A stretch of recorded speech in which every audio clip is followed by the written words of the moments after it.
Good morning. Welcome to the Planning Directors Roundtable hosted by the Maryland Department of Planning.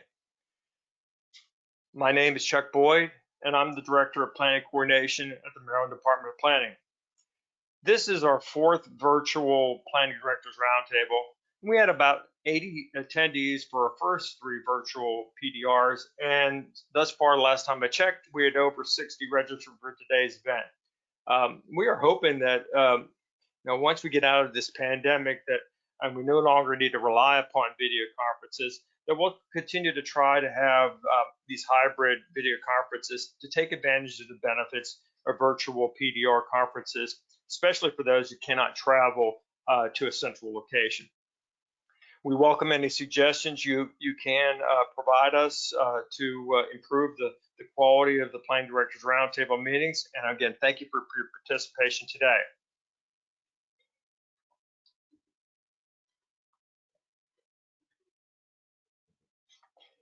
The Department of Planning is continuing to work with our Smart Growth Network to produce several of these webinars this coming fall and winter. And I want to encourage you to visit smartgrowth.org for a listing. Particularly, we are doing a series with Mpca, and we're working with other partners, Smart Growth America and a few others, on a series of other webinars, and so I encourage you to continue to visit that site. We also are working with Mdot, and want to encourage you to register an upcoming 4-part Mdot webinar series in October. You can register for these webinars by just Googling Mdot webinar, and you will see the link. We also have it posted on our smartgrowth.org website. And if you signed up for our Smart Growth Bulletins, you'll get notifications of upcoming webinars. And again, feel free to visit our smartgrowth.org website for more information. We are recording today's webinar, and we'll post it on the next week at our Planning Directors Roundtable website, where we highlight issues of particular relevance to planning directors and senior staff, including links to planning studies, new initiatives, upcoming webinars, and so on. We'll post the PowerPoint PDFs of today's presentations as well, along with the agenda for the day. And I'll also note that we have posted the agenda as one of the handouts, so feel free to download that if you wish. Before we go any further, I want to orient you to some of the GoToWebinar features that we'll be using today. If you have any questions at any time, you can put those questions in the question bar and just send them to us, and we will be answering those after each of the sessions. So I encourage you to submit questions throughout the presentations.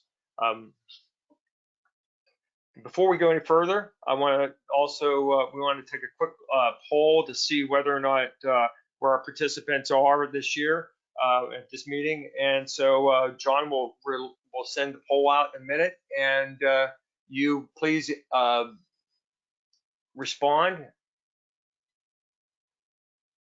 And we're getting responses now. We're collecting those. Just a few more minutes. We will a few seconds.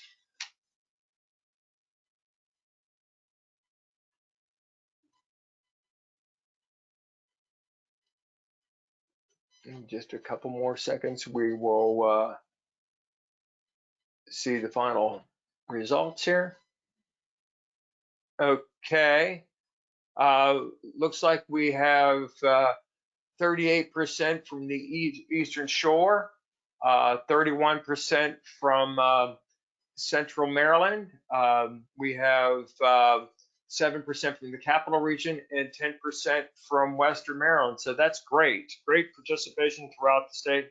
And again, that's wonderful.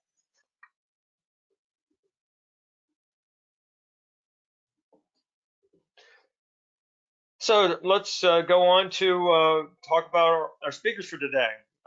We have 5 presentations today. The first will be with Sarah Deal, who's a compatibility use community planning liaison, and Joe Griffiths, manager of local assistance and training at the Maryland Department of Planning. And they'll provide an update of the Maryland's compatible use project, including the development of the state's first compatible use website and handbook. Materials are being developed to ensure that land use and community-led activities, including jurisdictions neighboring or within the influence areas of military facilities, are compatible with DoD's mission, and they do not encroach on some of the essential operations. This session will provide an opportunity for attendees to preview and provide feedback on project deliverables, resources that target state and local planners, the military community, and the general public. Sylvia Mosser, Resource Conservation Planner, and Jason DeBow, Manager of Resource Conservation Management at the Maryland Department of Planning, will give you get you up to speed on the Maryland Brownfields redevelopment opportunities that we're working on, including recent EPA grant projects in Maryland, federal and state technical assistance offerings, as well as brownfield reuse trends and upcoming events. Jade Clayton, Senior Planner and Project Manager at Mdot's Mpca Office of Planning and Programming Project Development Vision, will report on the statewide transit plan, and which will provide a 50-year vision of the coordinated local, regional, inter-transit across the state. This plan will be defining public transportation goals and strategies for Maryland's rural, suburban, and urban regions, with a vision toward increasingly coordinated, equitable, and innovative mobility. Information about the upcoming public comment period will be shared as part of that presentation. Carolyn Dillon, PE, Mdot SHA, Division Chief, CAT's Office of Transportation Mobility Operations for Maryland CAV Strategic Framework and Local Opportunities, will be presenting on Maryland's CAV Strategy Framework, which is meant to inform, guide, and empower stakeholders to build their own implementation plans on CAV within their work and life environment, and on local jurisdictions opportunities to pursue CAV technology in a safe, efficient, and equitable manner. The conversation will also delve into the CAV toolkit for local governments, a document that was developed in collaboration of Mdot and NDP, as well as ongoing local jurisdiction CAV efforts. Finally, Allison Dara, Manager of Planning's Projections and State Data Center, will give an update on the Census Data release, the Redistricting data and its specific use, and the data that should be used for planning purposes, mainly comprehensive plan use for planning purposes, and how to access that data from our website.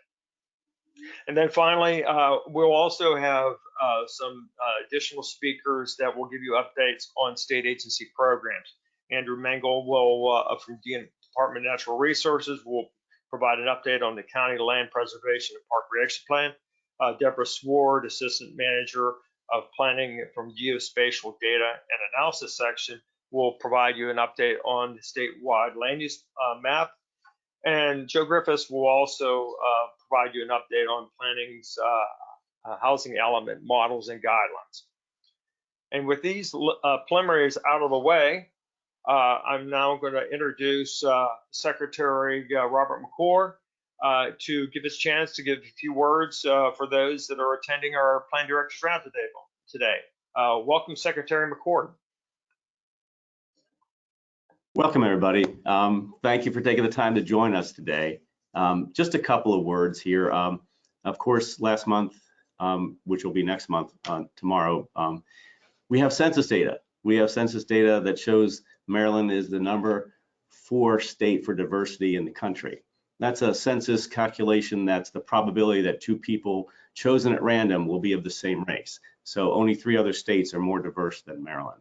And that presents all kinds of interesting issues for us. We hope that that diversity helps enrich us, but you know those challenges well in your own communities. The new numbers mean new comp plans, new local government election districts, and some of the same old arguments and some of the same old challenges. So it's new numbers, but you know well how those numbers get integrated into what you have to do in each of your jurisdictions. I want to take a minute to thank you for your input so far on the military compatibility process. The installation and the base, those bases, those installations, and the communities together have to thrive. So we are gone beyond the tenure of any particular base commander, gone beyond the tenure of any particular local government officials, and try to make sure that we can plan for a future where both of those elements can thrive. They're centers of innovation, they're centers of economic activity. We have transfer of technology once it's declassified off of the post in lots of these places, and lots of the communities are doing a good job in being good neighbors to the post, and that means DoD will look favorably on enhancing the uses at the post, and DoD will hopefully keep those major installations here in Maryland. We also will hear something today about brownfields. That's the opportunity to reassess, remediate, and redevelopment, and then share those success stories. And that process is underway. We're recipients of an Mpca grant that helps us in that process. And just lastly, just welcome to Walktober. It's Walktober, our partnership with Mdot to get people out walking safely. It is something that we all need to think about. The weather starts getting cool, we start staying inside. We need to think about how we can continue to stay active, get a little bit of fresh air, something that's not always in good supply these days during the virus. But I want to make sure that you recognize our partnership with Mdot in that Walktober process. You know what's going on in your communities. You know the challenges that you have.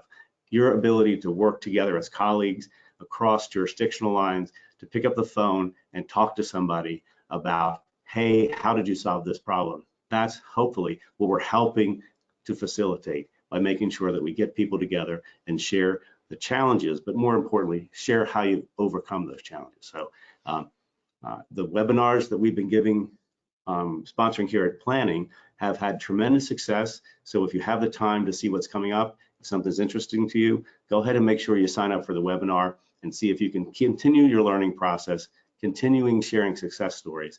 And with that, I'm just going to simply wish you a good Planning Directors Roundtable again. And thank you very much for giving me a couple minutes to talk to you. Thanks a lot.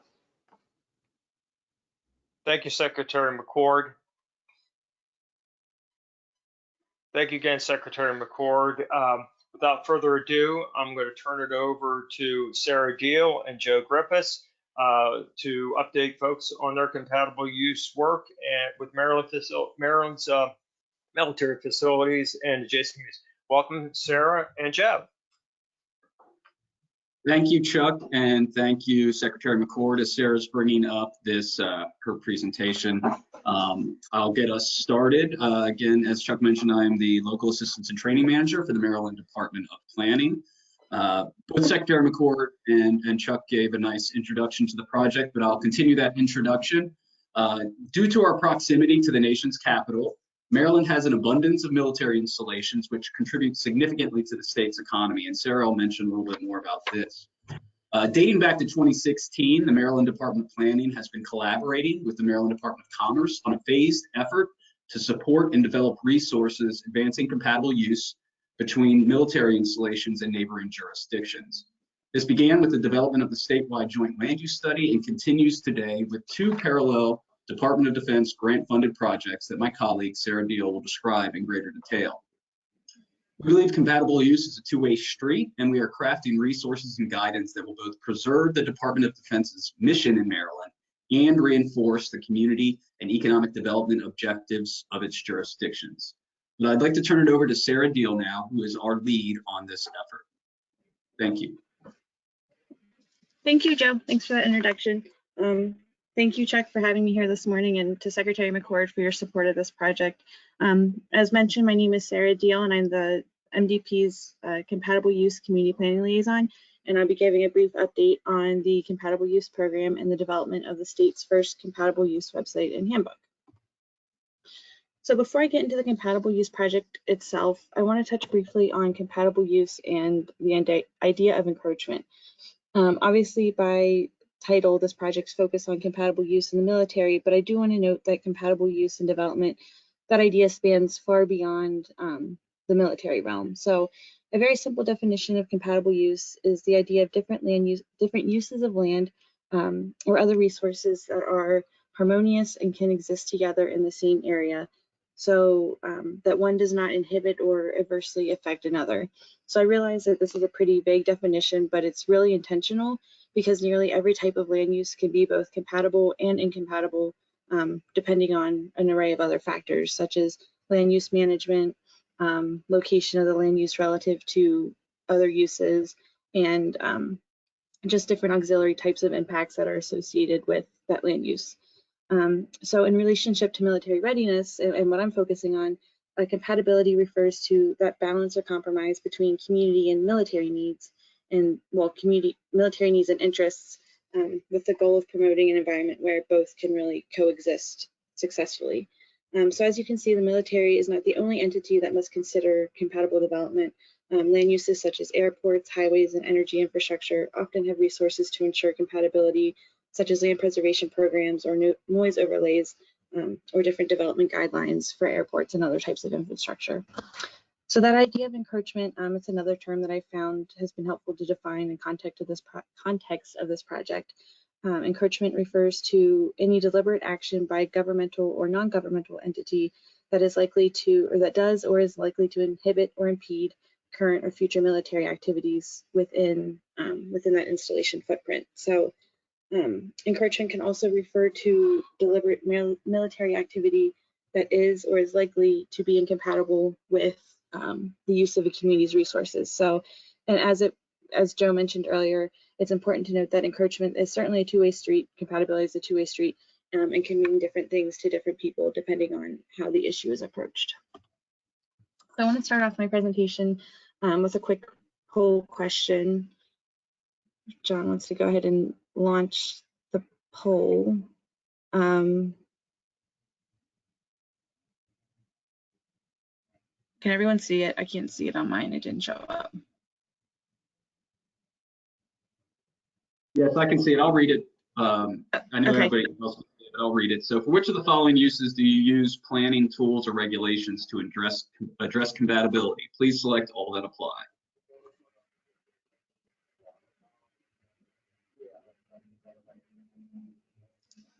Joe, will you be able to go over responses? I'll cover the responses. Okay. We're still getting responses in. We've got about a little less than half those participating so far, and they're coming in quickly. So we'll get you responses real soon. I didn't realize when I went full screen that I wouldn't be able to see the poll itself. So thank you for your help. Sure. You can see it if you look in the audience view on your desktop app. Okay, got it. We have a few more voting here. Okay, we've got the results. 70% large industrial and public utilities, 42% airports, 38% highway infrastructure, 29% other, and 25% military installations. Great. I'd be really curious to see what some of those other responses are. If you could drop them in the chat, or I'll have my email at the end of the presentation. I'd be interested to hear from you. So moving on. Is the poll still open?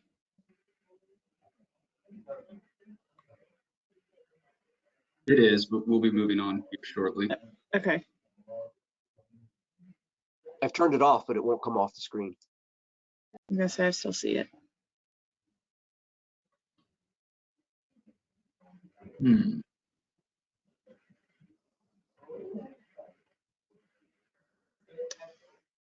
You went back to the first one, and now you're to this.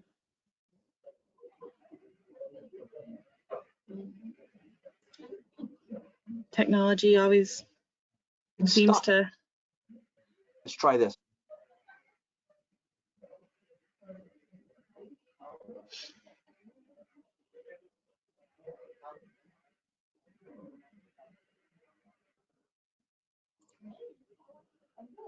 Are we back?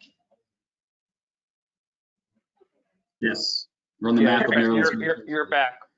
Okay, great. Sorry about that, everyone. So as mentioned earlier, so Maryland's home to 20 different military facilities, including 12 major ones, supporting numerous branches and DoD missions. It's really a unique opportunity for the state. So the military industry is a huge economic driver for the state. It's actually a $57.4 billion industry that represents nearly 1/5 of the state's total output. It also provides jobs and other resources across the state, and the desire to promote mutual economic development and preserve the economic value that our installations have to the state has certainly been a driving force in the development of this project. It's also vital to protect this industry, as installations play a vital role in national defense, and there's certainly that shared responsibility and the need for state and local governments to play that role in supporting DoD missions. So with that, I'm going to launch another poll question. How would you rate the importance of military installations to the economic well-being of your community? Is it extremely important, very important, important, somewhat important, or not important at all? It'd be great to hear from you. We're getting votes in now, so please exit full screen mode if you're not able to vote.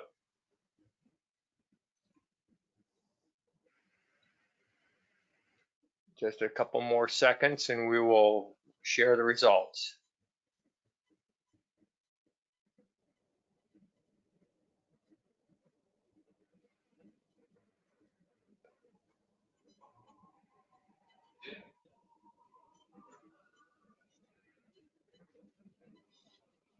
Okay, results are 30% not all that important, 28% very important, 22% important, and we have a tie for extremely important and somewhat important at 9%. Great, thanks, Chuck. I'm sure that definitely plays a part of the diversity of geography that we have on the call today. So now I'll get into Maryland's compatible use plan and what I'm here to talk about. Before I get started on a quick overview of the plan, I really want to note that all phases of this project have truly been an interjurisdictional collaborative effort. Many jurisdictions that are on the line today may have been or are currently engaged with project activities, and I really appreciate all the collaborative spirit that we've had thus far. So the purpose of phase 1 here was to promote compatible civilian development in Maryland that supports the long-term military sustainability and continued regional community development around different installations across the state. So as mentioned earlier, the SJRIS, the Statewide Joint Land Use Response Implementation Strategy, was published in 2019 as a strategic approach, really in coordination with local governments to address compatibility issues at the state level. It includes different recommendations on how the state can prevent encroachment and also improve compatible use between military and civilian communities. So phase 2, which is what we're currently into right now, is divided into 2 different projects under a Office of Local Defense Community Cooperation, old CC, which is formerly OEA. It's a grant.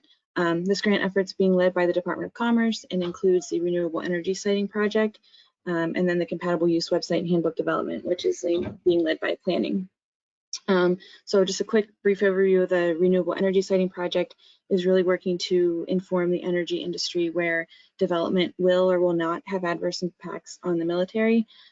This is all to prevent possible conflicts with development after the purchase of or lease of land. So the second part of this project is the Compatible Use Website and Handbook, once again being led by Planning. So the purpose of this particular project is to raise awareness of the economic impact of the military mission in Maryland, but also build community engagement while providing local communities with tools and resources that they need to ensure compatible use with their military operations within their community. Resources will really go back to the SJRIS and guide and facilitate the implementation of recommendations from that document. Target audiences for these resources include military members and communities, different state and local leaders, community organizations, and the general public. To give you an idea of some examples that will be included within this website, best practices for communication and coordination, which we've heard from our stakeholders is a really key aspect of all of this, compatible use study guidance, some sample model local ordinance language, but also a compatibility mapping review tool. So each project is working in conjunction with a consultant team to develop the tools and resources. So at the core of this website and handbook are a group of more than 55 stakeholders that once again represent different military installations, local, state, and government, and local community organizations. So our stakeholder meetings kicked off in February of this year. We've broken down stakeholders into 2 different subcommittees that are part of an implementation work group and a policy committee. Some of these groups range from land preservation and best practices to communication and coordination and state legislation, to kind of give you an idea of some of the topics that we're looking at. So the purpose of these meetings has been to engage with our stakeholders to really collect existing resources and that on-the-ground knowledge that pertain to compatible use within their communities, but also to better understand the relationship between the military and, once again, their community, but really taking into account that every installation, every community, every area is different. So this system has really been beneficial in letting us see what types of resources would be most beneficial to Maryland's military communities, but also where there are gaps in resources and knowledge. So as you can see in that graphic, one of the most commonly heard themes that that's come up so far is communication and coordination, and the need to strengthen that aspect between installations and the surrounding communities. And to increase general knowledge of compatible use in this project, Department of Commerce is hosting a website that contains more information on compatible use and the renewable energy siting study, as well as rosters, meeting summaries, and opportunities to get involved. So I really encourage you all to visit the project website and sign up for updates if you would like. And then we also recently hosted a webinar back in August to bring awareness to this project and exemplify case studies of successful compatible use within the Maryland and Virginia areas. So currently, to give you an idea of what's going on right now, the draft website development is underway, largely influenced by stakeholder knowledge and feedback and what we've heard from those monthly meetings. We're currently preparing for public outreach, which will take the form of different focused listening sessions with key individuals, and we'll also be launching a public survey. And then really this outreach will support additional content creation and address some of these gaps that we've heard and resources availability from our stakeholders. Throughout the process, stakeholder expertise has really been key and has helped identify key individuals that should be included within this public outreach portion. Some of the groups that we are going to be engaging with include additional military installations and alliances, the real estate industry, minority groups, and different economic development offices. And really, the purpose of that survey is to engage with a larger audience and get an idea from our military communities what information is desired, how this information is currently accessed, and how it will help guide the interface of the website. And I certainly appreciate any help that you can provide in advertising this survey when it's launched, or even just this project in general. We're encouraging our stakeholders to direct interested parties to the project website where they can sign up for additional updates. So real quick, this is just looking ahead. As you can see, we'll be in fall and winter looking at our public outreach efforts, followed by that continuous refinement and opportunities for feedback from our different stakeholder groups. And then as we get into late spring, early summer, there will be presentations of the website and handbook for stakeholders and other interested parties for any final comments. So as I'm wrapping up my presentation, this is just something that I wanted to throw out there, and this is, you can add your response in the chat if you have one. But I'm curious what, if any, actions have you or your jurisdiction taken to support compatible use? So once again, if you just want to drop that in the chat, and I'd love to see some answers. And then I just have 2 more poll questions to wrap up. My first poll question: what resources would be most helpful to better understand the mission of Maryland's military installations? And for this one, you can select up to 3. So would summaries of the major military installations be helpful? Case studies of compatible use development, some information about how adjacent development supports installation operations. We have some examples of local ordinances that deal with compatible use, or also some information on state, federal grants or funding that also promote compatible use. So once again, you can select up to 3 for this one. Sarah, this we're getting lots of responses to this one. Great. This feedback will be really helpful once again as we continue to refine content on the website and make sure that we are developing resources and providing examples that will best benefit our communities.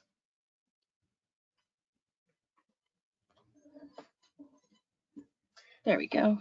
Okay, the responses you can see are listed here. 67 examples of local ordinances, or 71% case studies, 67 local ordinances, 48%, 52%, I'm sorry, 50% adjacent development support, 48% state and local federal grant opportunity promotion, and 38% summaries of major military facility installations. Great, thank you, Chuck. And then one last question before I wrap up. In what areas may additional state support be necessary to promote compatible, sustainable development?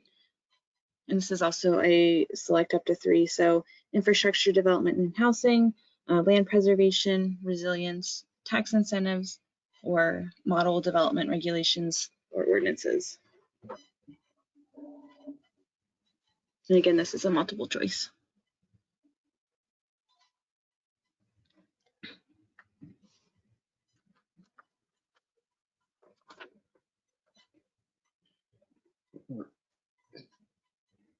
Votes are coming in and we're collecting your responses, and we'll be showing your responses shortly.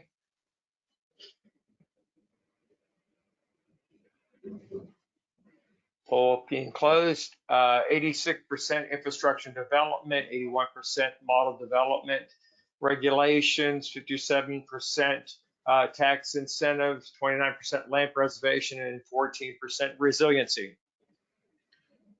Great, thank you all for your input. That's very helpful and it's much appreciated. And with that, I certainly welcome, I think some question and answers are going to be at the end, but I will be jumping off to actually go to another presentation on this project, but my email is right there. And Joe and Chuck will also be able to answer any questions, but I welcome any questions via email, and then also encourage everyone to check out that project website and sign up for updates if you're interested. So with that, thank you, Chuck. And I look forward to continuing this project. Yeah, thank you, Sarah. I wish I could say I had a whole bunch of questions for you, but I don't. You have answered all the questions normally. I don't know if Joe had any things that he wanted to follow up on or quiz you on. Well, I would just say that if anybody is interested in being part of the the next phase of outreach, either with the focus groups that we're putting together that'll start later next month, please let us know as well. We're happy to add you to a group. There'll also be other touch points as we start to develop the final products later this year and through the spring and early summer of next year, where we'll be seeking feedback. We also encourage, once we send the survey out, to please help us spread the word about it. And so it's, yeah, there are ways beyond just, joining this roundtable or asking questions to Sarah if you would like to get more heavily involved, or your staff to get more heavily involved. Yeah, thanks for that, Joe. I do want to note that these focus group sessions, there's going to be 3 of them between now and probably next summer. There may be an hour and a half max. So a much more condensed version of some of these stakeholder meetings that we've had. So if anyone is interested in joining them, we'd love to have your input and have you at the table. Well, thank you, Sarah and Joe. Going to keep us on schedule here. I'm going to move us on to the next topic. If you wanted to find out more about the Compatible Use Project, feel free to visit the website that's listed there, Commerce Maryland Gov Compatible Use. And now let's learn more about the department's Brownfields work with Sylvia and Jason. Welcome, Sylvia and Jason. Thank you, Chuck. Hi, good morning, everyone. Welcome to this presentation about the Maryland Department of Planning's Brownfield Redevelopment Assistance Program. So as Chuck said, my name is Sylvia Mosser, and I work within the Resource Conservation and Management Unit at Planning. The Resource Conservation and Management Unit provides brownfield assistance to local governments and private parties, including connecting them to federal and state financial and technical resources. And this photo that you guys see here on the screen shows Carroll Creek Park in Frederick, where numerous brownfield sites were assessed during redevelopment of this downtown Carroll Creek watershed area during the mid-1990s and into the early 2000s. Next slide. So through our Brownfield Assistance Program, we can provide general information about EPA grant opportunities. We can also help connect you to our network of expert contacts and also explore other financial resources, including tax credits that might be needed and useful to round out the project funding for your brownfield sites. And planning can also get involved in the grant research, writing, and application process with local governments and private parties.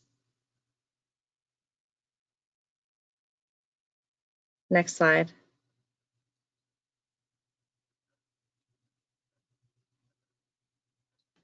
Sorry, it's for some reason it's not advancing. Okay. Sorry. Technical difficulties, I'll get there. Hover towards the bottom left, Jason, and you'll find the control with an arrow to go forward. But you have to make sure that that window is the focus. Okay, bottom left. Okay. Thank you. Okay, awesome. So as far as collaboration with sister agencies, our program was initiated during 2015, Jason attended a national brownfield conference and was informed by EPA that Maryland had not been submitting as many grant applications as some of the other states. So then after that, through conversations with MDE and planning, MDE had identified that it would be helpful for planning to serve as a liaison to connect local governments and other parties with these funding opportunities at EPA. So we started our Brownfield Assistance Program during the summer of 2018 to start working on building these connections to facilitate going after these grant opportunities. And since then, planning has continued to collaborate with MDE on Brownfield Assistance, which has included facilitating discussions between MDE and local governments about MDE's voluntary cleanup program and their technical review service.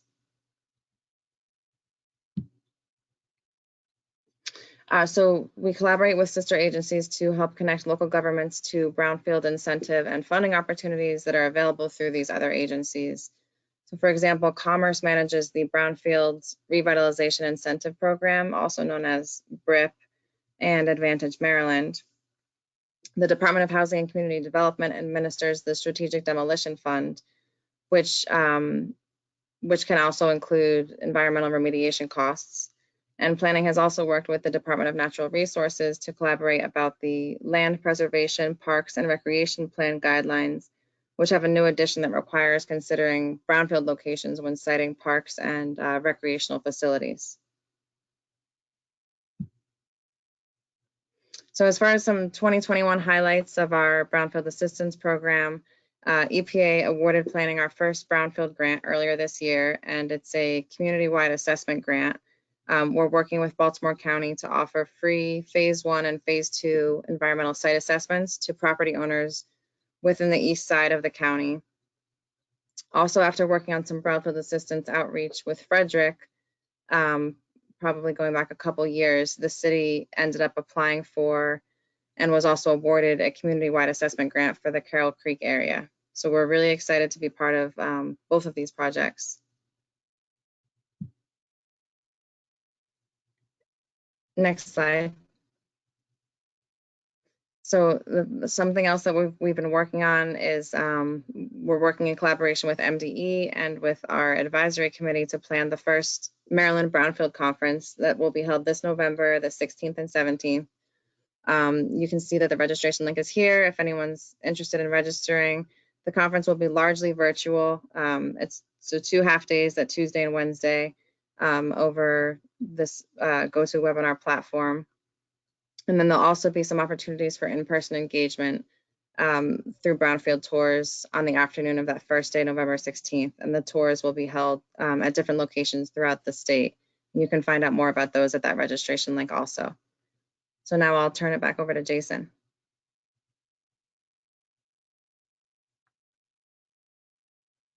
Thanks very much, Sylvia. So I was going to take the rest of the presentation just to discuss some trends that we've noticed as we've reached out to different jurisdictions and just learning about what's happening. So I'm going to talk to you about 3 different trends. The first one relates to the use of brownfields to redevelop brownfields as a logistics hub.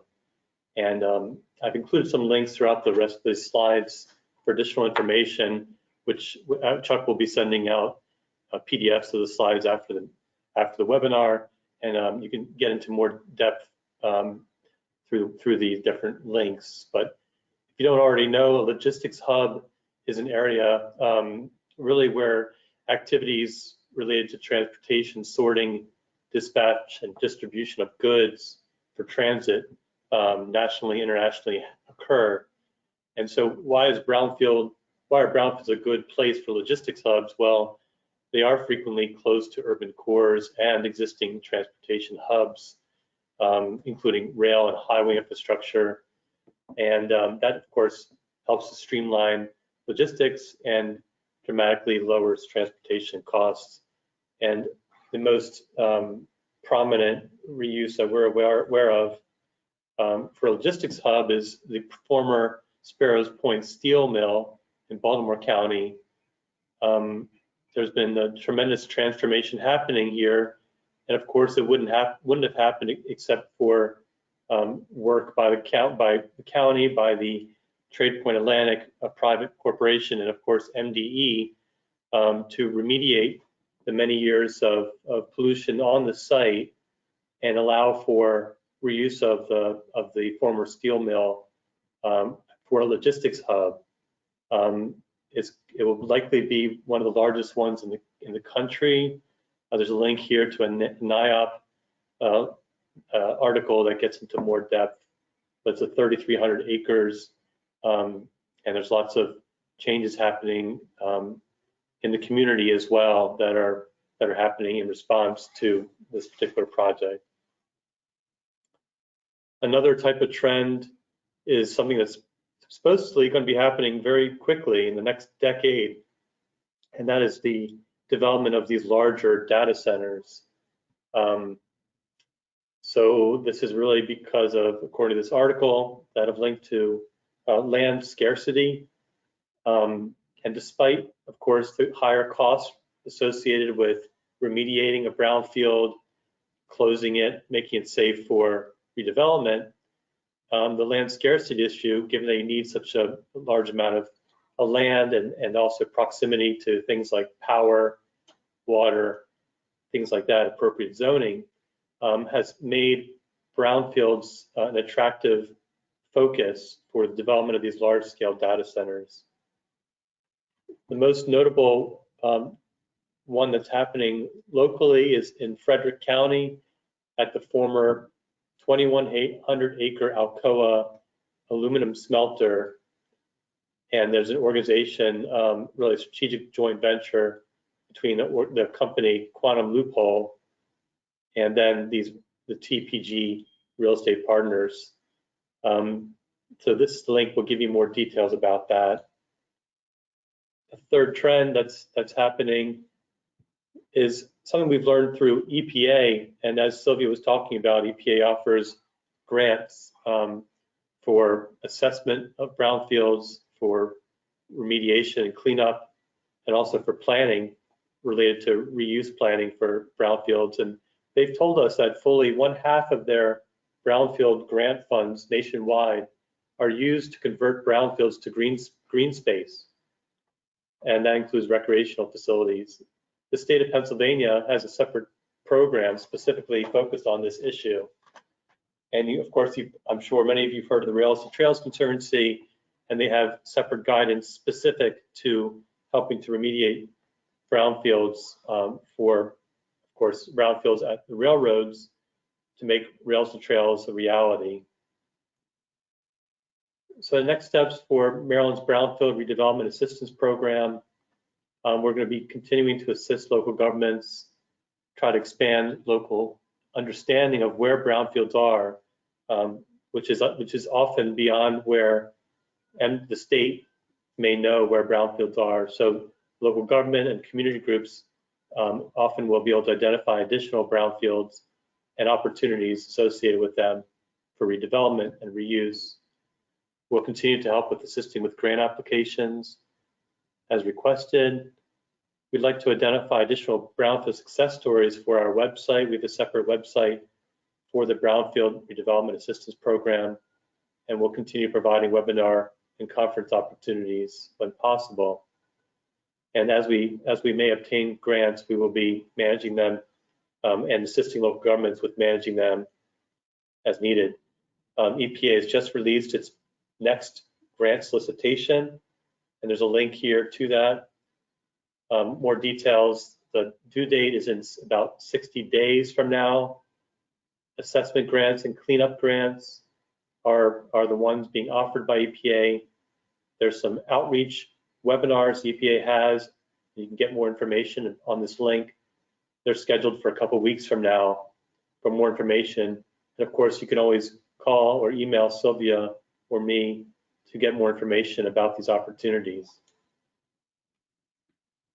And with that, we're happy to answer any questions you might have. Thank you. Thanks, Jason. Don't have a lot of questions, although I do have a couple for you. What are the chances of a Brownfields grant application being funded by EPA? Right. Well, I think I'll take this one, Sylvia, just because talking to EPA when they first approached us, they noted that Maryland had not been pursuing as many grants from the EPA as our sister states in Virginia and Pennsylvania and West Virginia. And so they're very interested in Maryland obtaining more success with grants and applying not only the state, but really our local governments considering their opportunities. And so I would say that the chances are a little bit better than the average because of EPA's interest in Maryland obtaining more grants. And really, when I say Maryland, I mean our counties and municipalities. Great, thanks. That's interesting. Does EPA provide any funding for reuse plans involving a brownfield site? Sylvia, do you want to take that one? Hey, Jason. Yeah, thank you. So as far, we haven't really dealt with their, and we do know that they have some planning grants. So Chuck, I think that those might be able to address like reuse planning for a brownfield site.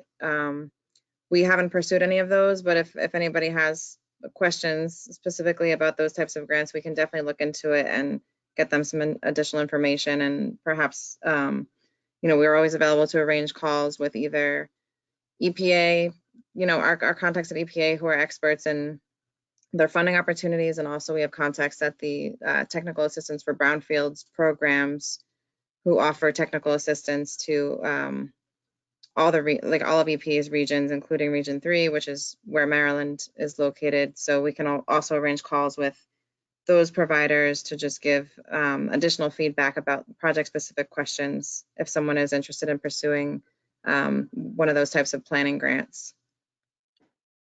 Understood. Interesting. Joe Griffiths has a question for you. Have you heard of any jurisdictions considering using ARPA funding to address brownfield remediation? Or have you heard if brownfield funding might be included in the infrastructure bill? Yeah, from my angle, I'm not familiar with whether anybody has pursued ARPA funding to support brownfield redevelopment, and I'm not sure if the infrastructure bill is going to have increased funding for brownfield redevelopment, but those are things that we can find out. Yeah. Okay, lastly, how do opportunity zones in brownfield redevelopment areas overlap? Right, so yeah, I'll start with this one, Sylvia, and let me know if I miss anything. Yeah, I mean, more as some folks may know, the opportunity zones have been designated in every single state, and many of the counties have them. And opportunity zones really are to attract private investment into those areas. But many of the buildings and sites within opportunity zones are brownfields, not only in our urban areas, but I want to stress that many of our rural areas, there are brownfields, even if it's something as straightforward as a dry cleaner or a gas station, or an armory or anything like that. So one of the challenges with opportunity zones is being able to, as a local government, to get into the game and trying to attract private investment, maybe through a prospectus, to try to get these different opportunity zone funds to pay attention to what's going on in your jurisdiction. So there is an important overlap between opportunity zones and brownfield redevelopment. And oftentimes it's not just through, let's say, an EPA grant, but it's often through cobbling together a variety of resources, both private and public sometimes, to make a brownfield redevelopment project succeed. Sylvia, am I missing anything else on that? Yeah, Jason, I was just thinking to add, so EPA, as far as their grant opportunities, at least the ones that we've dealt with so far, the assessment grants, and I believe also the cleanup grants, but certainly the assessment grants, there's certain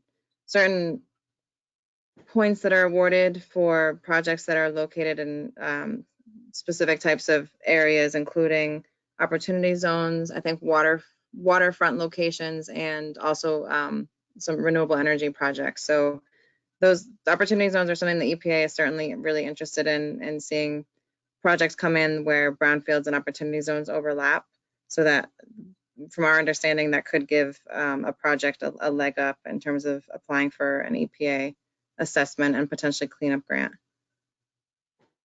Thank you.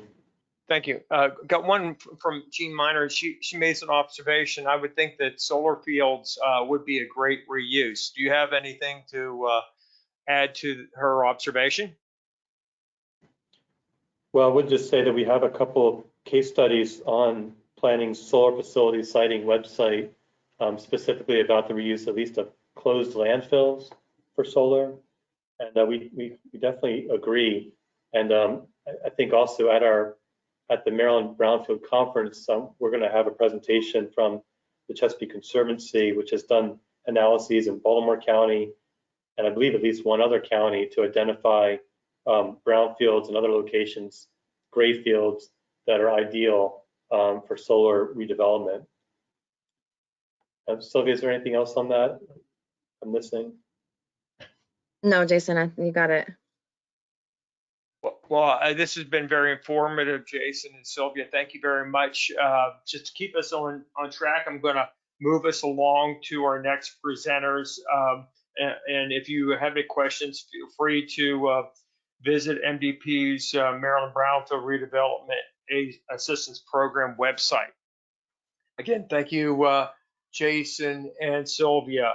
Our next two speakers are from Mdot.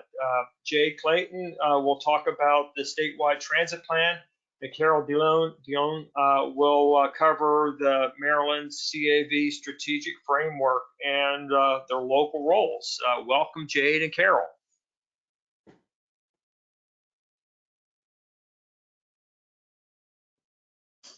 Hello. Does everyone see the slides? Yes, Yes, and you can too in the audience view. Okay.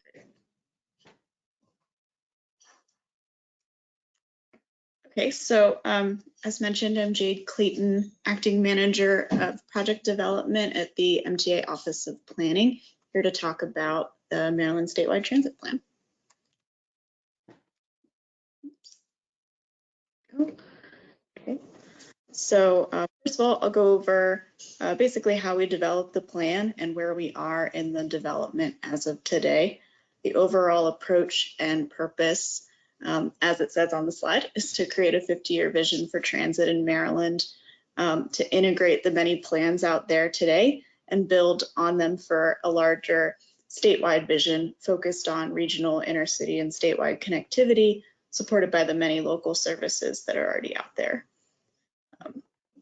Some of the key pieces of the approach is that we want to have an action plan to make sure that this doesn't sit on the shelf as a long-term plan, especially an ambitious 50-year vision. And we also wanted it to be policy, people, and data-driven. And I'll talk a little bit more about what I mean by that in the upcoming slides. So this is the overall development schedule. We're pretty close to the end. We're currently reviewing the draft, and I'll talk through how we got there. We're nearly there. Basically have done 2 out of 3 rounds of outreach as we've completed different technical pieces of developing the plan. And that includes a lot of small group briefings like this with various groups of different subject matter experts to have more interactive conversations, especially since this all kind of happened during COVID. So virtual briefings, one-on-one small group conversations were really the best way we could find to keep moving this forward. So something that's helpful to see to help people conceptualize how much can change in the next 50 years is to show them how much has changed in terms of transit in the past 50 years. Setting up our next presenter, Carol, a little bit, you can really see if you look back over the past 50 years or even looking back decades and centuries, how much vehicle technology has really influenced the change in public transportation over history, and even more rapidly in recent years with things like the Internet of Things and smartphones. So it'll be interesting to think about what the next 50 years will hold for public transit, among other advances. Other helpful context includes the land use context. So in the aggregate, in Maryland, population growth and employment rates have been growing. Employment growth has been a little bit faster. Rates of car ownership are also growing, and unlike some of our neighboring states on the Northeast Corridor, our car ownership increases more comparable to rural states in the US. We also rank high in opportunity, but low in access to opportunity based on some measures. And so I think looking a lot at these land use, land cover patterns that the Maryland Department of Planning has provided, and looking at how transit has evolved is really helpful context for looking at the next 50 years. And then all of that has led to where we are today with public transportation. So this is just fixed route transit coverage if you've never seen it all mapped in one place. This is a combination of local bus, a few regional providers where either multiple counties have come together to provide service across jurisdictional boundaries. But for the most part, you can see that transit is really jurisdiction by jurisdiction in the state. Not a ton of interconnectivity. And then you can also see in Garrett County, based on this map, you might think they don't have transit, but as a rural area, they have a lot of demand response transit to serve their needs. And so it's not reflected in lines, but it's certainly there.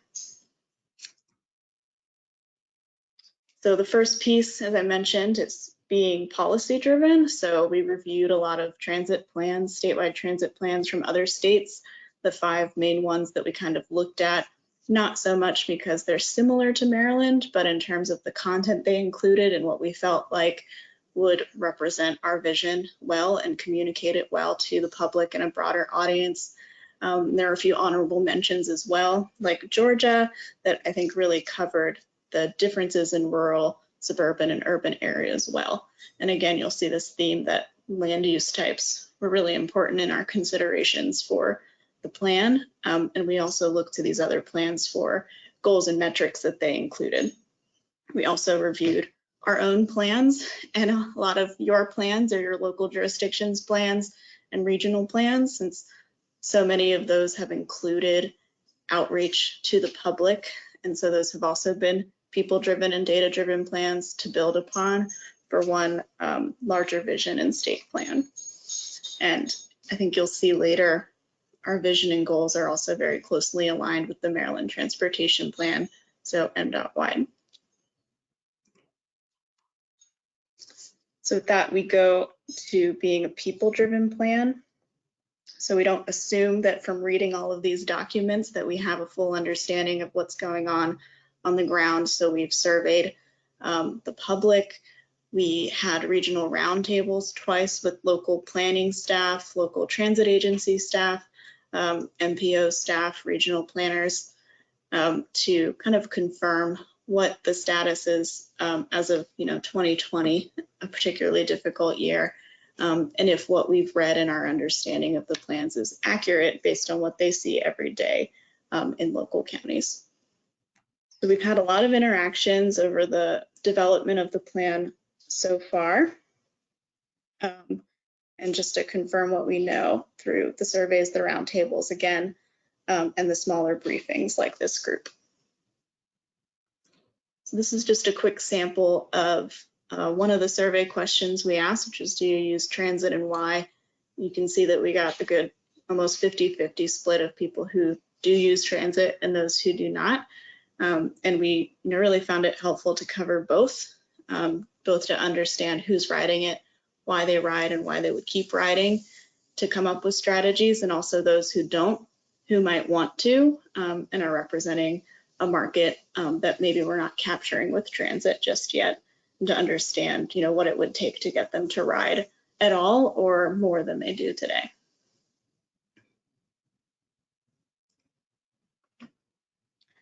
So lastly, this is an aggregate. It varied a lot by region, and you can actually see the full breakdown of region by region priorities and responses to questions on our webpage, which I'll show that link later. But overall, this is how things ended up ranking in terms of overall strategy and goals. And then the strategies within these priorities also vary region by region. Another common answer in open-ended responses that people just want more integrated and more seamless service across the providers. Even if there remains to be multiple providers, there, how do they pay for it? How do they access information about where to ride? Those are things that people mentioned in the open-ended answers. We were also surprised to see a lot of responses saying that they're interested in more social trips, recreational and tourism trips by transit. And so not just the commute trip, which is typically what a lot of plans focus on, is getting people to and from work. But some people want to live their whole lives on transit. So in addition to the surveys, again, as I mentioned, the roundtables, so we kind of got to these statewide themes, which you can see similar sentiments to the public survey, but starting to get more specific into the needs that professionals are familiar with their riders, things like rural-urban interconnectivity and what the barriers are to that, need for funding to both maintain and expand transit now and in the future, and then also how to help improve awareness of their services locally. So people not riding simply because they don't know how to or where to find it or how to access and use it. And then, of course, we have some regional themes, which I'm sure you're likely familiar with, and would love to see some additional thoughts or questions in the chat, and we'll get to questions and answering those once both I and Carol are done presenting. I think one interesting thing that came out of Western Maryland in particular is that out-of-state job connectivity into adjacent states. They run into insurance issues, which is, just one example of more of the process challenges that local transit providers face, even though they want to provide connections to their residents and employees. So moving on from that people-driven aspect of the plan's development, we focused on data. So these are just 3 examples, but we looked at a lot of maps, a lot of data, breaking down the span, the frequency, the type of service that each county provides or wants to provide, different demographics and typologies and land use, different destinations, where the major healthcare centers are, where the major job centers are, education opportunities, recreation areas, things like that. But we kind of broke it down into these 3 maps to show where the service is, where there's transit-oriented populations and transit propensity, and then of course the future growth projections, since this is a forward-looking plan. And these are maps that we used in the roundtables with each region and county when we were discussing with them, checking in and making sure that we were headed in the right direction for this plan. And then again, this just breaks down more of the maps that we looked at and what kind of, in layman's terms, what answers we hope to get, our questions we were asking, and hope that the data would answer while we were developing the plan.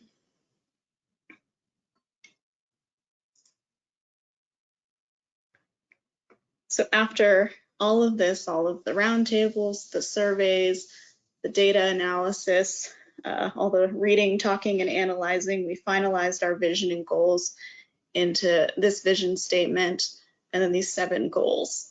And from there, we've now been drafting the specific transit connections on a statewide map, coming up with strategies. I think we landed at over 30 strategies in the draft plan, and then metrics. So not a metric for every strategy, but more so like 2 to 3 under each goal area to help us measure our progress over the next 50 years. And then all of that also goes into an action plan, as I mentioned, so that this doesn't sit on the shelf for 50 years, but that every 5 years we've got more discrete, smaller, bite-sized actions that we can take along with our partners locally and regionally to actually work toward this 50-year vision. So now that we've drafted the plan, we're reviewing it, but we're getting ready for some upcoming outreach. Something I want to highlight that's going to be different is that we broke out all of the regions into 5 separate roundtables across the state.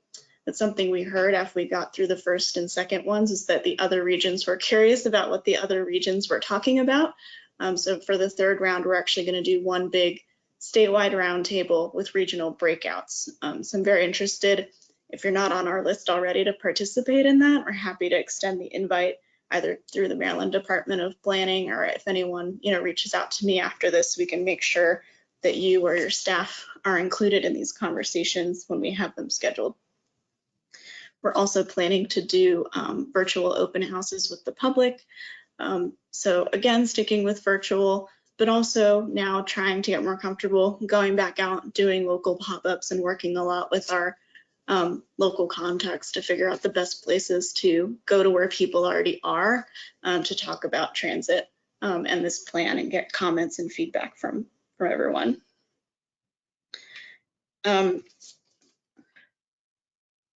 Yeah, so please reach out if you're interested or if you have ideas about how we can best get people to comment on these long-range plans. Since you all do this all the time with your own comprehensive plans and long-range planning, you know best how to reach people in your respective areas of the state. So in the meantime, you can find the project webpage here and bookmark it. You can also go to the webpage and sign up for our newsletter. So that way you'll know immediately when the draft is published and when our open houses are prepared. And we'll have all these flyers and things that can be shared to get people to comment on it. And really thinking of creative ways for how to talk to the public about how they can relate to a 50-year plan. 50 years seems far away, but there will be things happening in between those 50 years that are probably more actionable and relatable. So with that, I will hand it off to Carol for her presentation about connected and automated vehicles, and I'll look out for comments in the chat. Good morning, everyone, and thank you, Jade, for the handoff. My name is Carol DeLion. I work at Mdot State Highway Administration, and today I'm presenting on connected and automated vehicles, both the strategic framework and local opportunities. So really 2 topics to focus on: the framework and the working group, and then the outreach and the resources that have been developed for local jurisdictions. Highlighting the framework very quickly, Maryland does have a CAV vision for Maryland. So it was developed with in collaboration with state and local jurisdictions, stakeholders, both public, private, academia, and it fell into this. So upholding and enhancing a safe, efficient, and equitable transportation future. And you can read the rest, but those were the key points: safe, efficient, and equitable. And towards the end of it, the vision also identifies the need for collaboration. I can tell you from national conversations that collaboration has been the key momentum for Maryland. We are sort of recognized nationally as that state that does collaborate, that does try to reach out and bring in stakeholder input to come up with a better solution at the end of the day. So we hope to continue that conversation here today. We hope to see more conversations and engagement throughout different stakeholder groups, and we'll give you some of those opportunities in this presentation today. Over the years, Maryland has been actively engaged in preparing for connected and automated vehicle technology. So since 2015, we've had a statewide CAV working group. We then started developing practices and what we call SOPs, if you will. How do you, in fact, permit an automated vehicle on our roadways, for example? How does a company ensure safety as it's being deployed? What do we get back in terms of data? How do we incentivize them to be safer in a more mixed environment? And then towards 2018, 2019, we actually started receiving funding to do more of that. Finally, 2020, some of the language gets normalized a little bit more and adopted. So our BWI Thurgood Marshall Airport actually considered the use of autonomous valet parking in BWI as part of their RFP. So it's sort of a demonstration of going from just thinking about it to actual implementation. The other big news in 2020 was that we developed a CAV strategic framework. The CAV strategic framework actually has 5 principal key focus areas with the overarching understanding that safety and equity must always be considered. So we didn't really say, safety and equity was like one bucket and that's it. We said under each of these key focus areas, you have to consider safety and equity. So if you're doing public education and outreach, how are you disseminating equitably across your groups and stakeholders? If you're planning and creating policies, are you considering safety and implications for privacy? When you're doing deployments, are you only doing in one region or another? So in the development of this document, we expanded a little bit further on those 5 key areas. And the framework really is a call to action to all of our public and private stakeholders in Maryland to look at these recommendations under these key focus areas. I equate it to when you go bowling and you put up the bumpers, and we're trying to provide that guidance, the high level guidance of where we recommend as you start thinking about this technology, how it might be incorporated. So planning and policy was one of those key focus areas, and you can see a few of the bumpers or recommendations, as we call them, under planning and policy. Facilitating some opportunities, establishing goals and metrics, identifying barriers. If you are thinking about incorporating CAV into your planning documents, how do you do that? We have mechanisms and groups where we can talk through some of those strategies, and I'll talk a little bit later about the CAV toolkit, which is another great resource for local jurisdictions. You'll see other categories here. One of the interesting things with CAV is that it really does touch on every field possible. You have laws, you have the digital ecosystem, you have the algorithms, you have the workforce, you have so many things that have to be considered. It really is impactful to our society if this technology could be adopted unanimously, if you will. So the framework is online. Anyone who is interested in reading it, there's 2 documents you could read through. There's the actual framework, the full document. There's also a 1-pager. We understand not everyone wants to read a whole document. So that's sort of a summary for everybody to see what the framework tries to address. If you want to participate in any of the groups, so Maryland's CAV working group is the overarching group where we have about 3 meetings a year.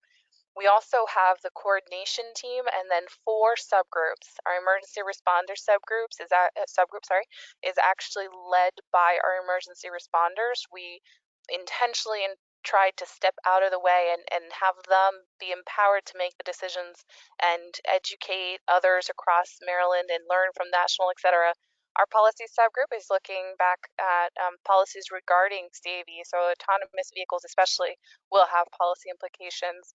What is safe enough, for example, will probably be a policy implication among other strategies. The freight subgroup, for those who are a little bit familiar with the CAV realm, might know that freight is the one that's accelerating the fastest in the technology adoption. So there's a lot going on there on the freight side. Then we have the technical subgroup. This is where we have a few more of the local jurisdictions looking at lessons learned, establishing certain practices to make sure that we're all doing the same thing. We're all aware of what we're doing and how we can leverage each other's resources to move forward. Also, a quick highlight here, the next Maryland CAV Working Group meeting will be in December 14 of this year. Outreach for our local jurisdictions. Some of you may have seen these back in June. So we did a similar outreach efforts as Jade, where we put out a request to all of our local jurisdictions to come and listen and tell us what they think about CAV. And we broke them out by 3 categories, and we asked them to give us some thoughts. So here's one example. We asked them for what comes to mind when you think of CAV, and you can see the words that came to mind: innovation, safety, smart, security, but you can also see that there might be the flip side, and we recognize that there are 2 pieces to the puzzle. So some might think it's inequitable, or they might be concerned that it's very unsafe. There might be mobility challenges. There might be more crashes or less crashes. It might be threatening to some. So this is important to recognize, that we're not just saying the technology is incredible and everything's fine and we'll just keep moving forward. No, we understand both sides of the coin, and we want to move forward, and we want to make sure that we are proactively preparing for the technology rather than just reacting to it when it comes to us. And to be clear, the technology is here today. So we do want to make sure we catch up and that we prepare and we adopt correctly for our communities. Here's an example of the feedback that we received on one question. How might you help advance Maryland's call to action outlined in the CAV Strategic Framework, which I just mentioned? You'll note the categories and then the average. Just a reminder, not every region had the same amount of people. That's why you're not seeing the statewide one go up or down. Anyway, math, right? So there. These are the ones that were interesting to see because they were interested in adopting CAV, or at least preparing for it in the proper way. There were a few on the right side that said they didn't see a clear way, or that we shouldn't act until federal guidance was set. So let's hit the CAV toolkit. The CAV toolkit was released during these June webinars, and the toolkit covers a menu of options. It was created in collaboration with the Maryland Department of Planning, and so we're really excited that we have several of the folks that are on the call today helped us write this. It was aimed intentionally at local jurisdictions, and we wanted to empower the local jurisdictions to make the decisions, but to really have a better picture of or fuller picture to make a more informed decision. So we have 3 categories. We have a baseline. This is sort of you should know this, definitions, the fact that there's a working group and you can partake in it. And then we go to medium investment. We know not all the jurisdictions do signals, for example. Not all of them worry about certain pieces of the infrastructure. So we know that there's little pieces here and there or throughout the entire toolkit that may be useful to them, which includes how to do the community visions, the needs, what strategies, multimodal strategies come to mind. Land use is a big one. If you are a jurisdiction that's interested in attracting CAV deployment, how do you do it safely and more efficiently? And then we have jurisdictions that have a bit more bandwidth, and they are able to put out data and physical infrastructure to support CAV. So we try to show the breadth of capabilities a local jurisdiction could have if they were trying to adopt CAV in their plans. And some of the highlights ultimately of that, and from conversation nationally, is that it really helps to establish that vision up front, and then to tie those to potential CAV solutions. An example here is a large campus condition, medical campus, commercial campus complex may have mobility need issues where parking is on one side of the complex, but they can't get necessarily people to the actual commercial building, and there are opportunities to put an automated vehicle technology there that shuttles people from one place to the other in a safe and convenient manner. Then there are other considerations for the local jurisdictions. How do you include CAV language in your plans and policies? We mention this especially because if you put it in a plan, it is much easier to then request funding to the federal government. So we just went through this with one grant application where they were like, well, where is it in your plan that you said that you're going to do this? And so we do recommend strongly, if you do want to pursue CAV, to put that language in your plans. Education, local, regional, statewide, is really important. One of the reactions sometimes to autonomous vehicle technologies is to immediately shut it down, right? Don't do it, we don't want it, or it's to say, oh my God, it's amazing, and we're just gonna not pay attention to the safety side of, or deployment side of it, make sure it's all safe. So being aware and educated will help you make a more informed decision. Engage with the CAV companies. I can tell you we've talked to a lot of them, and they learn from us, we learn from them, and it makes this end product so much better. If you do pursue and implement CAV pilots, just know that Mdot, Maryland DOT, is available to help support you, at least in conversations. We don't have funding right now, just to be clear, but we have staff here to help you through the process. And if you are able to, and you're a jurisdiction that does data exchanges or has a digital ecosystem, we recommend open sharing data exchanges while still balancing privacy. So at this point, I'm actually going to stop, and we can go straight to questions if I believe Chuck can moderate. Absolutely. Very interesting. Both of these presentations, very interesting. And thank you again to Jade and Carol. I do have actually several questions for you that I received. I guess we'll start with Jade on this one. How were the growth projections derived? Were they vetted, confirmed at the local level or at a regional level, such as, Mpca, cooperative forecasting? Yeah, I can check on the resource, but I believe that was based on the Maryland State model that has been created and is now managed by the State Highway Administration. And I think that had built into it and had included a lot of vetting of projections. Understood. Great. Next questions for, I'll try another one for Jade. Then we'll ask a few for Carol. How is or will equity be incorporated into the transit plan? Sure. Yeah. So I think, as you saw, equity ended up being one of the 7 goals in the plan. And so underneath that, what you'll see when we get to the public comment period and are ready to publish the draft are these 3 to 5 more specific strategies. And what we've tried to do is present them in a way that's relatable to the rider. So like, what are we doing technically as transit providers, but what does this mean for you? So there's conversation about, reducing violence and harassment, based on various different reasons that people might, harass each other. Also accessibility and inclusive planning and just making information more accessible, whether that's for someone who's blind or someone who speaks a different language, and just sharing recommendations with each other across the state. I don't know how much we really talk to each other now about what we try, what actually works, what doesn't work in that regard. And then also serving seniors, for example, or older populations that came up quite a bit, especially in the Eastern Shore. So those are just a few examples, but the details will be out there soon. Trust me, I'm like, can't wait to share. Yeah, well, we're looking forward to reviewing it too. Thank you. Carol, which Maryland jurisdictions would you say are on the leading edge of CAV planning? I'm scared to answer this question if someone's going to get upset if I don't say them. No, I would say that 2 jurisdictions in Maryland are actively deploying technology to support connected and automated vehicle technology. The first one is Prince George's County.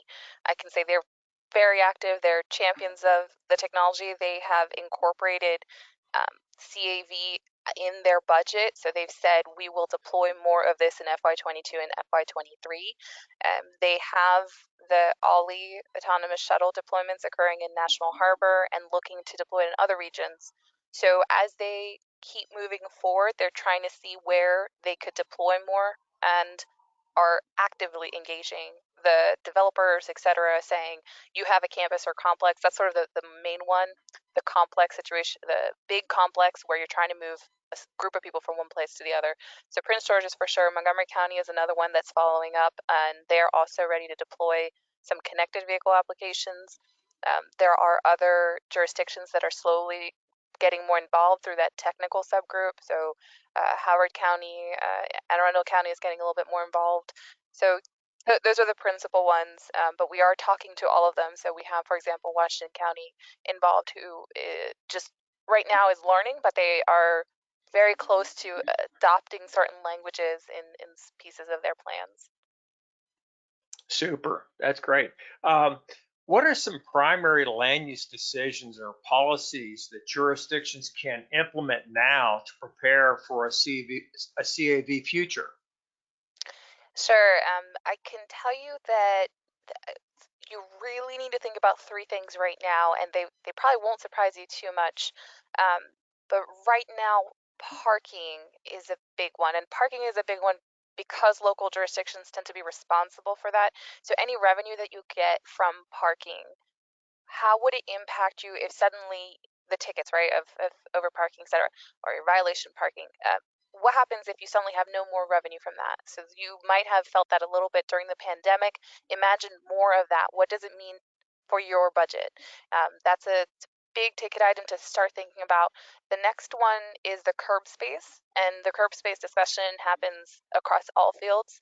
But again, now you have a new component to think about.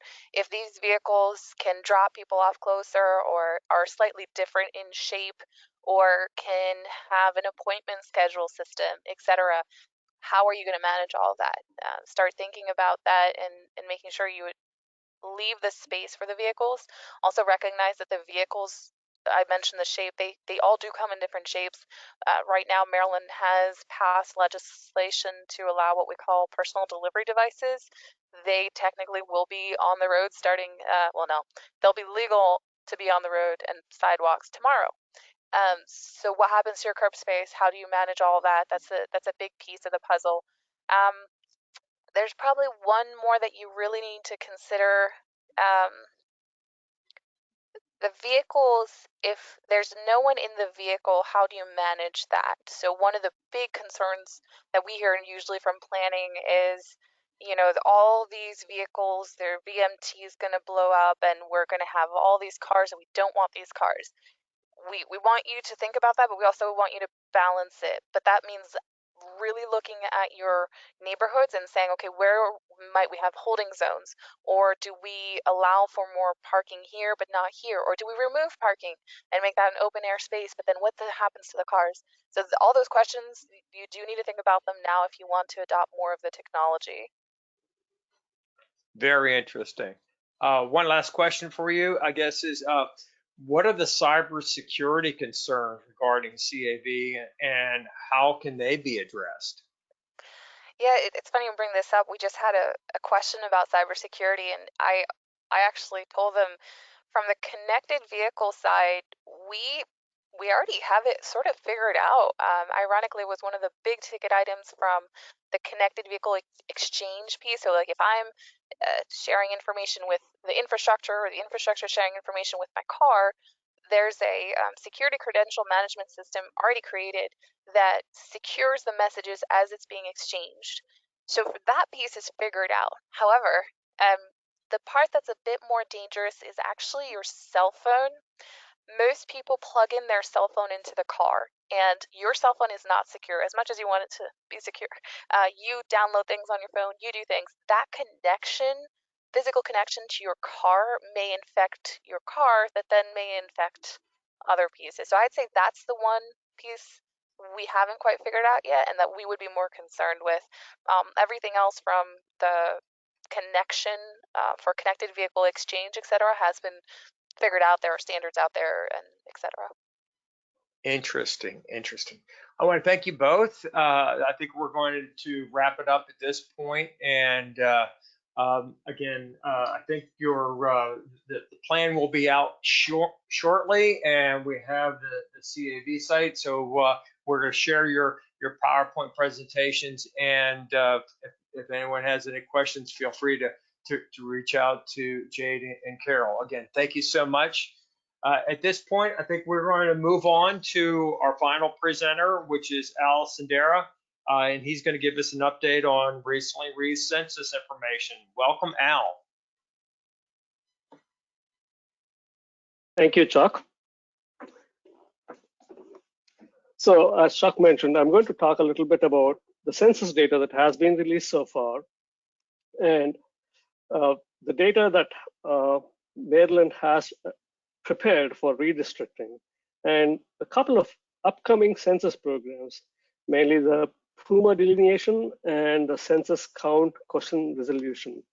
So I'm going to get started with the census data. I just want to make sure that my screen is available, and I'm good to go. I can't just figure out. You're good. Okay. We can see the screen. Okay, thank you. So as I mentioned, the census data was released for, this is the census data that is used to be for redistricting, but I'm going to get into the specifics of Maryland's redistricting data a little later. The census data, the PL 94171 data, was released back on August 12th. And also on September 16th, the Census Bureau released the same data in a different format, meaning there are two sets of data, but they are the same, but with two release dates. The August data was basically for advanced users, or in a format that they released the data in 2010.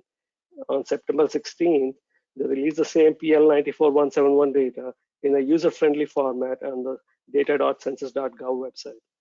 So what does this data include?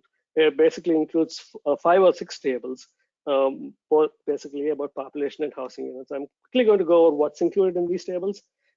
Table P1, which includes total population by race. Okay, this is for all the population at the block level, and there are various categories of race, which is posted on our website, and I'm going to show a link to where you can access the data. And table P2 is the same population data, but broken down by Hispanic and Latino origin, and also for non-Hispanic population as well. And tables P3 and P4 are your CVAP, or the Citizens of Voting Age population data. That's population that's 18 years and over, broken down again by race. And also P4 is the same data broken down by Hispanic and non-Hispanic origin. And the final population table is the group quotas population. This group quotas population of people that are living in an institutionalized facility, basically your nursing homes, your prisons and dormitories, things like that. And this data is also available at the block level. And the last table is the housing units information. Basically, it has the occupancy status of a housing unit, whether the housing unit is vacant or occupied, and how many housing units are available in a block.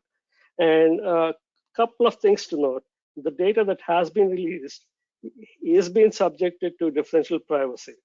And this is to avoid disclosure of a particular person living in a particular block.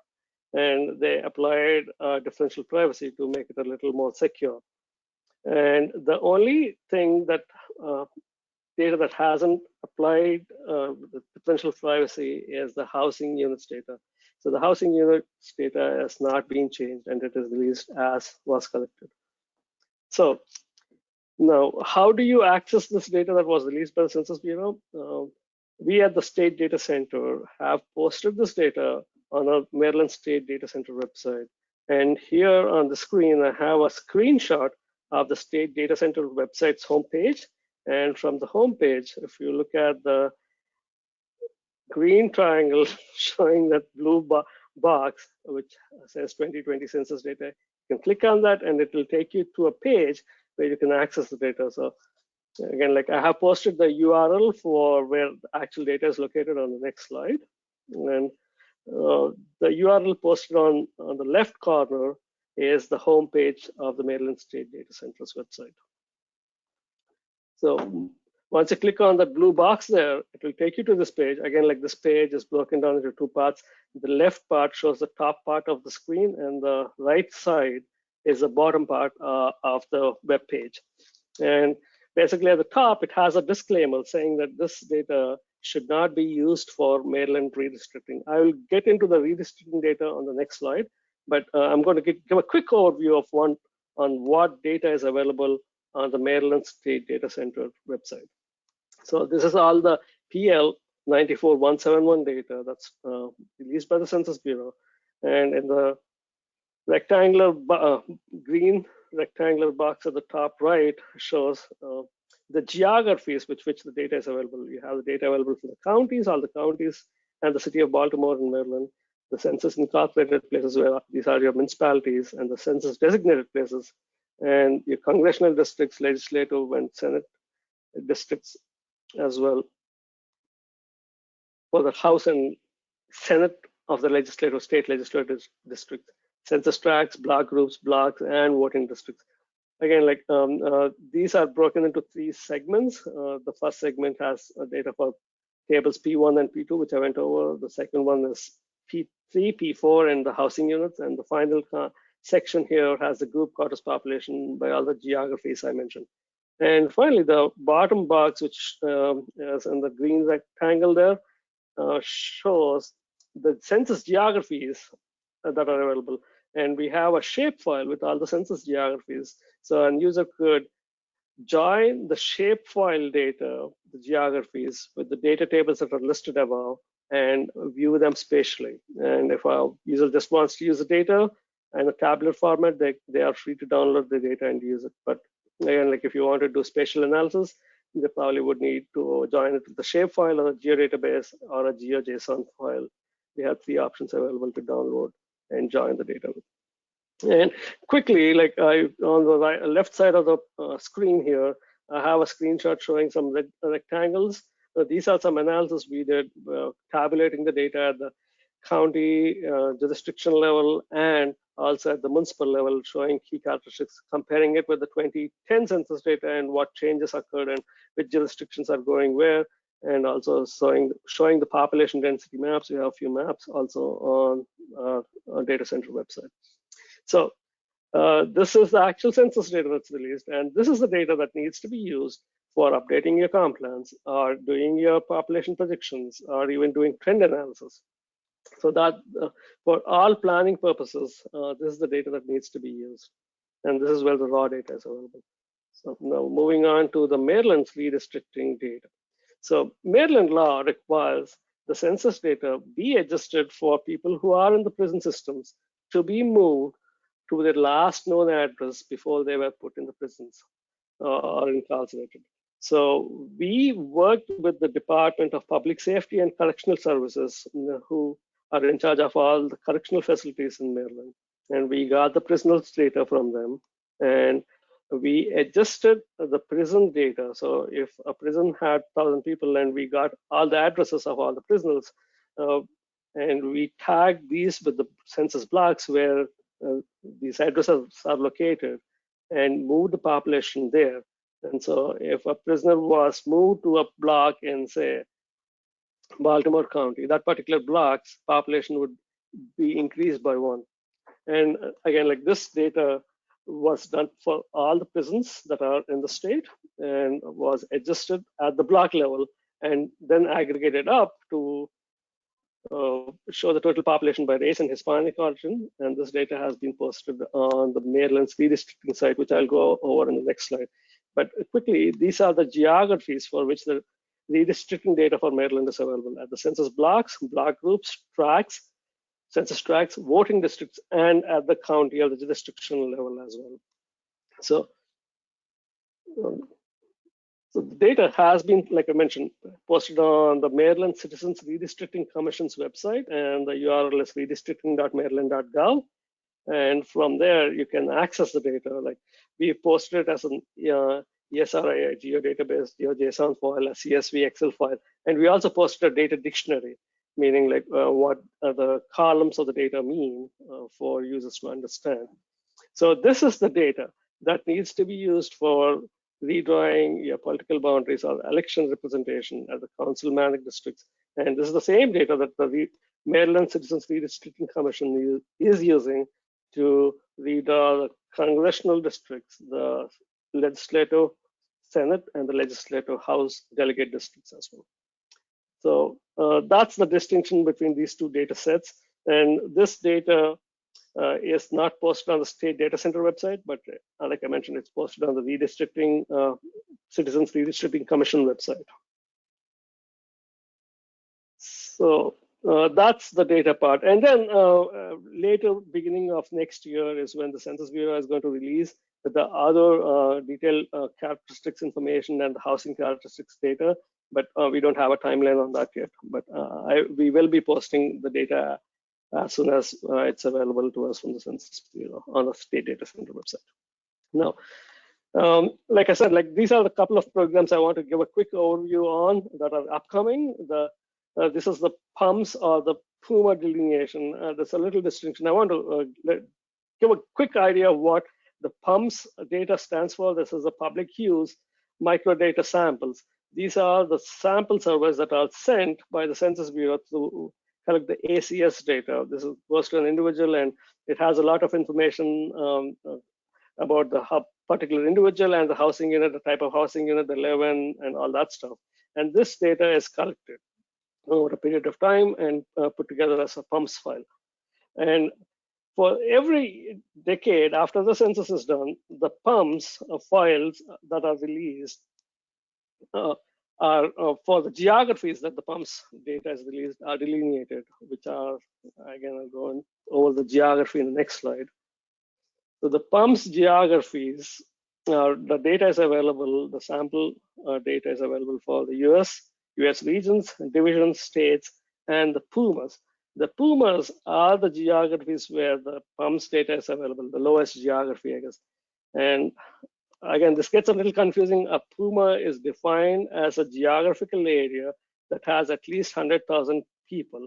And that 100,000 people should be there for the whole decade of the census, from say 2020 to all the way to 2030. So now what we are talking about is like the delineation of the PUMA or the geographies that define that 100,000 population. That's what is underway. And here is the schedule for the PUMA delineation. Back this summer, and the Census Bureau released the PUMA criteria about what the thresholds are, like I mentioned about the 100,000 population and other criteria that are going to be used for PUMA delineation.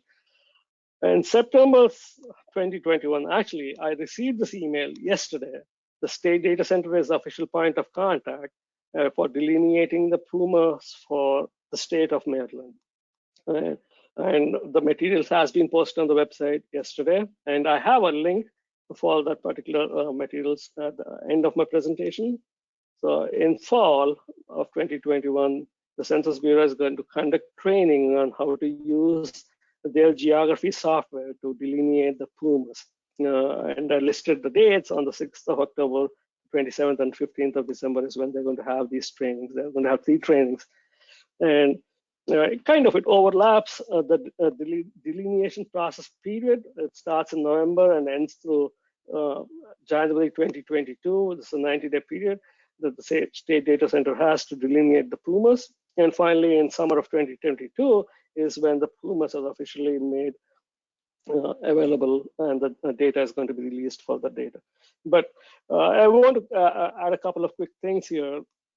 The state data center is going to solicit input from all the jurisdictions in Maryland and the stakeholders, basically our regional partners. So we are going to be sending out a letter fairly soon to the highest elected official, the planning directors, and our regional partners about this process and how they can provide information or work with us to delineate the PUMAs. And we are the agency that was designated to transmit the data or the delineated areas back to the Census Bureau. And like I said, we'll make sure that everybody is involved. And your input is taken into consideration before anything is finalized for the Puma geographies. Just real quick, there are two tables here. The table on the left shows the population of Maryland for 2020 and 2010, and it's a comparison on column 4, which shows the change and the percentage change. The jurisdictions that are identified in red are the ones that had a population in 2020 that's lower than population in 2010, meaning their last population in the last decade. And the table on the right shows again the jurisdictions in Maryland and the census data for 2010 and 2020. But the fourth column over shows the 2010 Pumas that were delineated after the 2010 census. So Maryland had 44 Pumas, and it shows the breakdown of Pumas for each jurisdiction. Some, like I said, like the minimum threshold of population is 100,000. Some jurisdictions don't have the threshold, so they are combined with adjacent jurisdictions to form a Puma. And for 2020, potentially we could have 61 Pumas, but that's not going to be the case because like we try to keep a jurisdiction as a whole. Like say, for example, Baltimore County has 854,000, right? But they will potentially likely have 8 Pumas, and then there's a 54,000 that wouldn't be added to another adjacent jurisdiction. We would like to distribute that 854,000 between those 8 Pumas. So you're getting roughly about like 808,000 or something like that population. So that's the criteria. So we don't really want to maximize the Pumas, but we want to make sure that we are following some guidelines of keeping geographies together. And the final 3 columns shows how many single county Pumas we have and multi-county Pumas we have, and then partial Pumas. Like, for example, Carroll County has 1 single Puma back in 2010. And Cecil County is a little over 100,000 back in 2010, and in 2020, there'll probably be a single Puma. So the county itself will be 1 Puma. But like if you look at Frederick County, it has more than 200,000 people. So that will be a multi-Puma county. And counties that don't meet the threshold of that 100,000 would be combined with other counties to form a Puma. Those are the Puma partial Pumas in the last column. So that's about this upcoming program. And like I said, like we will be working with the stakeholders before we delineate the geographies and send them over to the Census Bureau. So the final program I was going to mention about is the census count question resolution. This particular program is basically a means to question the counts of the census. And if you find errors, challenge the count and get that rectified. And I'm going to quickly go over what data resources and are available and the technical assistance we can provide with this particular program. So what type of errors can be challenged are like the boundary errors. Like if there's a boundary error that's not accurately showing your municipality or your jurisdiction, that can be challenged, and any population numbers that would be adjusted as a part of the boundary correction would be reflected in the updated process. And again, like these are potentially errors that might occur because of annexations that might have happened fairly recently. And if the Census Bureau did not have the data, or the annexation wasn't submitted to the Census Bureau, they probably wouldn't have that. And this is a means to get that corrected. And again, like geolocation errors, address points that are misassigned instead of being in a particular jurisdiction. If they are assigned to the jurisdiction next to that, or the geography next to that, then you would have tabulation errors. Again, like this would be a little tricky thing to challenge, but there is an opportunity if there's a big error that shows a big facility rather than on this side of a water body to the other side of a water body, or this side of the road to the other side, which is in a different township or municipality, that could be addressed. And finally, the coverage of residential addresses for group quarters. Group quarters are your bigger facilities where you have a bigger chunk of people. If they're misassigned, they would be addressed, and the population counted to where the particular group quarters is located. So those are the three types of errors that could be challenged and get rectified. So again, like the State Data Center is going to provide some training and provide technical assistance when this program starts in 2022. Beginning of January 2022 is when this program is going to be starting. We will provide assistance. And again, like finally, this is the only mechanism to request a review and remedy of official census results. I want to add a couple of things in terms of what happens after the process a little later. So this is the process of how it happens, I guess. The state and local governments need to review the census data that was released and published. And if they suspect there are any errors because of the boundaries or housing counts not being counted at the right location, or there may be a group quarters that was not counted or being counted in a different location. And once that is identified, if there's an error that is identified, in that case could be submitted to the census count question resolution staff. They receive the case and the materials, they check for the materials for correctness and completeness and determines whether that particular case that was submitted is within the scope of the count CQR process. If they check all the boxes, the CQR staff and will pass that information over to the census enumeration along with the data or the justifications, evidence, I believe, that is sent to get that fixed.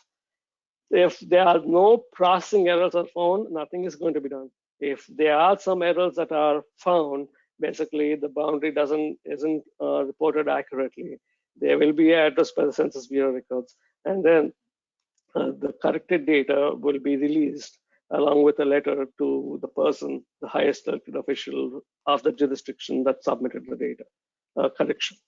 So that's that. So like I said, a couple of things to note. When this data is corrected, it is updated. That doesn't necessarily mean it's going to change the redistricting data that was released earlier. And no subsequent characteristic files that are released will incorporate this particular change. And also the apportionment or the number of representation for the states does not change because of a change in the CQR population adjustment. So those are the things that need to be kept in mind. And again, like I said, like the program is going to start in January and end in June 30th, 2023, while the time everything is reviewed and accepted and formalized. And I quickly went over this. The scope is limited to a particular type of errors only, the boundary errors, which are geolocation of housing units errors. The coverage, basically where they are located, those type of errors are only considered. And typically the coverage corrections are limited to the census processing errors. And if again, like I said in the statement, the burden of proof is a little steep to climb, and they don't usually encourage this process. It's a little tedious process to go through. But again, like if there's a big boundary issue that doesn't reflect the community, and this will be addressed to this process through this process of count question resolution. And finally, I guess, like anybody who's planning on doing a CQR need to do the due diligence exercise. And if it's a tiny discrepancy, it's probably not worthwhile the time to get it corrected. Again, like if it's a big error, then like I said, like it's a tedious process. So that would be a worthwhile exercise to go through. And like I mentioned, boundary cases will likely prevail if the census boundaries they have are not accurate, and they will likely accept the challenge and adjust the population data. And geolocation and coverage appeals are a little more opaque because like we don't know what the Census Bureau sees versus what we are submitting, so those might not prevail. And like I've stressed before, the State Data Center will provide technical assistance to any jurisdiction that might that is considering CQR. And finally, These are the links for the various programs I talked about. Like the first link shows where the PL 94171 data can be accessed from the state data center website. The redistricting data from the redistricting website link, information on the pumps and the count question resolution as well. So that concludes my presentation. I would be happy to take any questions. Thank you, Al. There's a lot of stuff there, and we're gonna really go quickly through. I really have just one question that I received that I want to kind of touch on. Do local, and this is kind of related to the redistricting, do local jurisdictions have to use, and you may not know this, do local jurisdictions have to use the Maryland adjusted redistricting data for their local election activities? This apparently was a question asked during a BTRP meeting, and so it was something that I think is a kind of question out there. Do you know? I believe they are required to use the adjusted data for local election redistricting. Yes, definitely. So, and I can't cite the law because I don't have that in front of me, but I was made aware that they are required to use the adjusted data, not the unadjusted data. Okay, just one follow-up. You said the 2020 age and sex data. Do you know when that will be likely to be released? No, the Census Bureau hasn't released a schedule of when the data is going to be released with a date. But what I know so far is it's going to be early spring next year is when the data will be released. It's basically the, I don't know if people remember, the SF1 data files is what it's called. No, yeah, it's going to be released sometime early next year. I will definitely let you guys know when I know about that particular date. Al, thank you so much. We're going to now wrap up here because we're running close to the end of our time period. So I'm going to quickly go to our last state agency wrap-ups at this particular point. And I'm going to get my screen here all ready to go. So we're going to quickly go through the different updates from the different state agencies. And I think we have Andrew still on the line, I believe. And Andrew, can you give us an update on the Land Preservation Park and Recreation Plan? John is going to unmute you.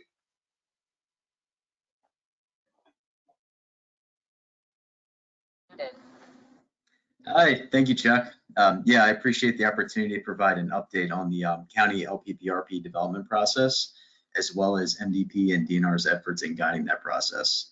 So for those that aren't familiar with the LPPRPs, they are plans that are prepared by the counties every 5 years, and they serve as an opportunity for counties to engage with the public to understand the need for different types of recreational resources, and they provide an update on county level efforts in natural resource conservation and agricultural land preservation. The guidelines for the LPPRPs were finalized and distributed to the counties in May of this year. As part of the development process, MDP and DNR have provided check-ins, 1 to 2 check-ins every month with the counties to answer any questions and share ideas between the counties for improving plans.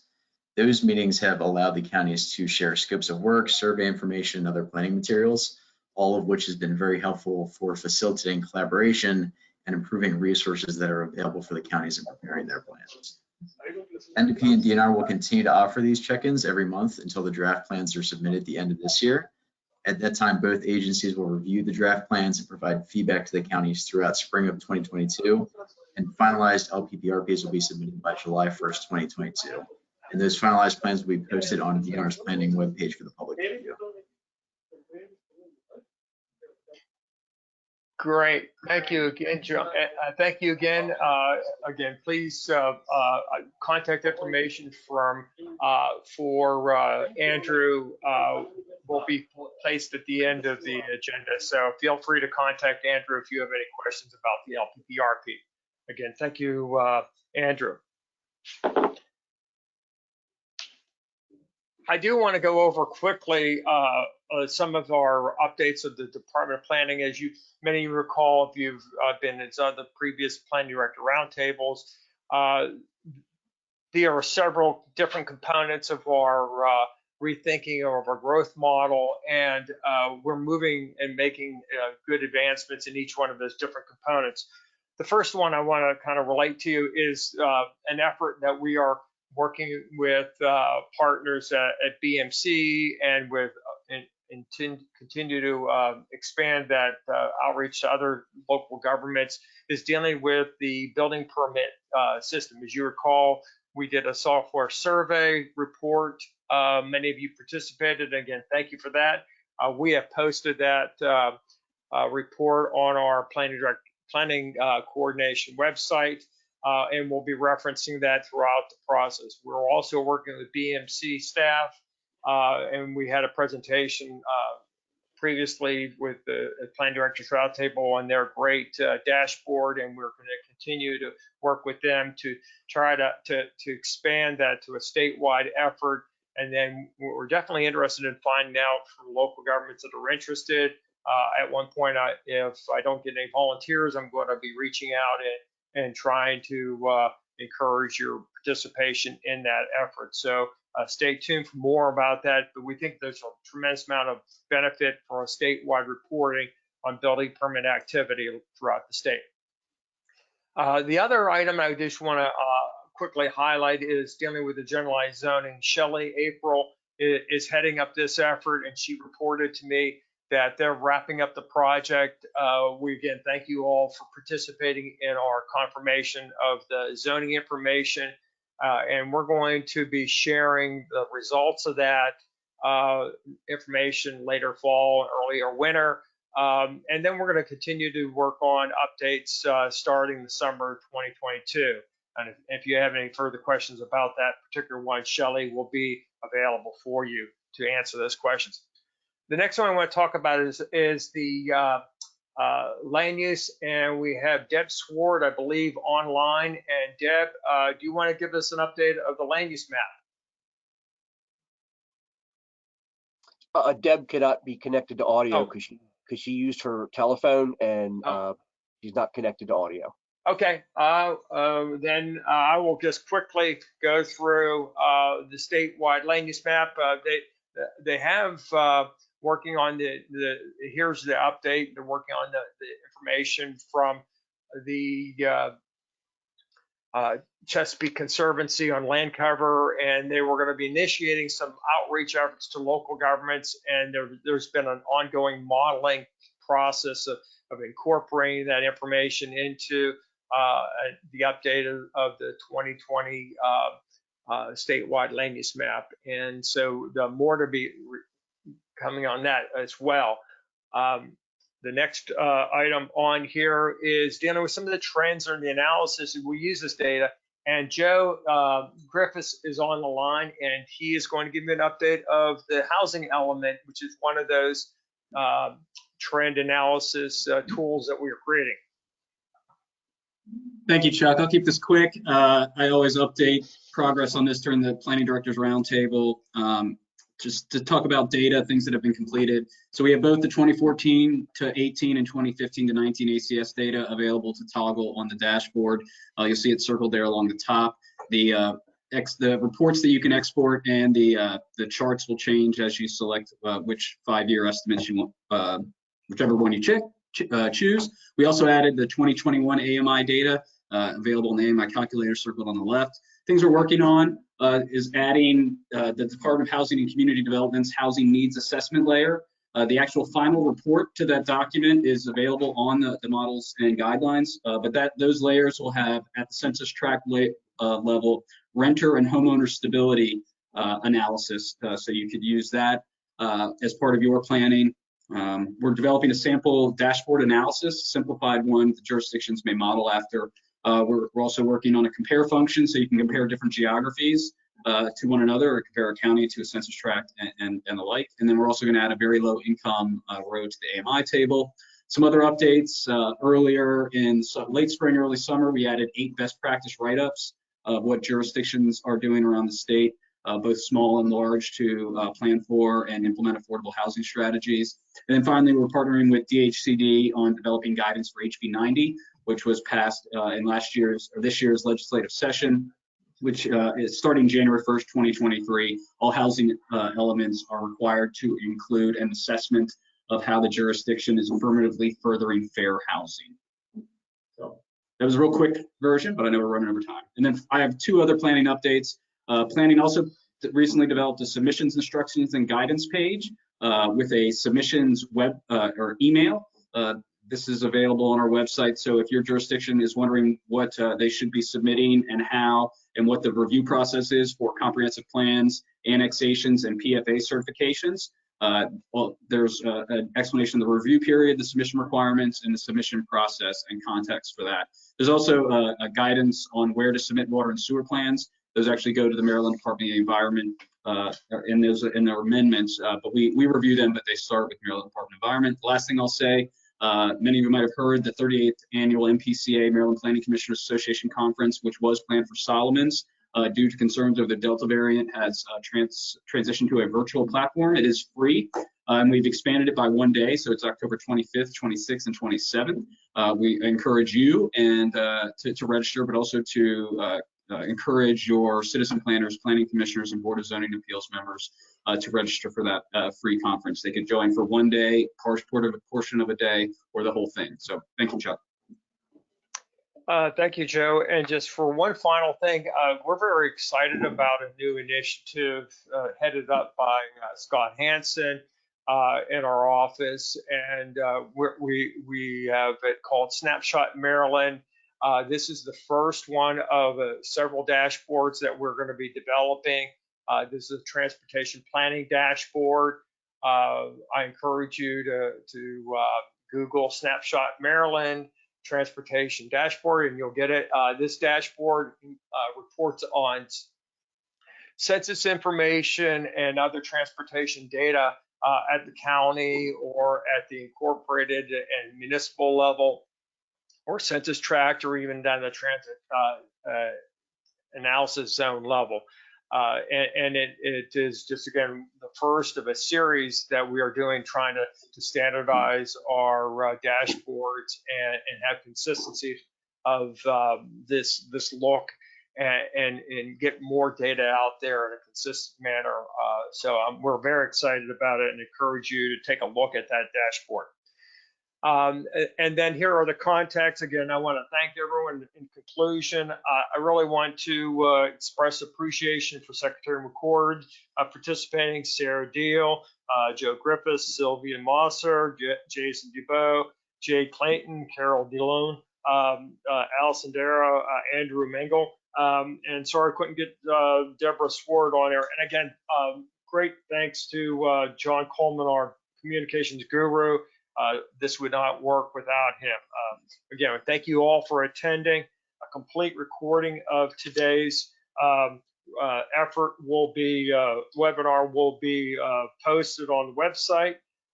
You will be, as you exit, you will be asked to participate in a short survey. We ask you to give us your feedback so that we can improve the quality of our future PDR topics and matter. And keep an eye on Maryland. Planning.maryland.gov, our monthly newsletter, PPM, and our blogs. Also visit the smartgrowth.org website for details about future webinars. We look forward to endeavoring to provide relevant planning webinars for you in the future. And again, I want to thank you for participating and wish you have a great day and take care, and feel free to touch base with us if you have any questions or if we can be assistance. Take care now. Have a good day. Bye now.